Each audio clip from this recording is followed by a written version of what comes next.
Want to start using the Pop Mart shopping app, but not sure how? I'm Jessica, and in this video, I'll show you how to download and install Pop Mart. Note that this video will demonstrate on iPhone, but written instructions for both Android and iOS will be listed in the description box. Now let's get started.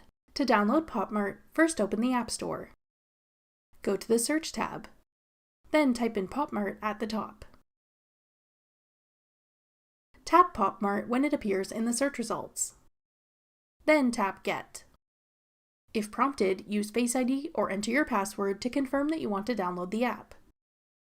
Wait for the installation to complete, then tap Open to start shopping on the Pop Mart app.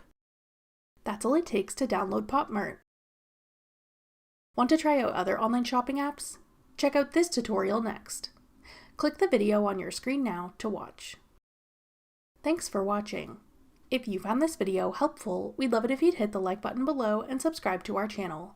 We put out great new tech tutorials like this one every day.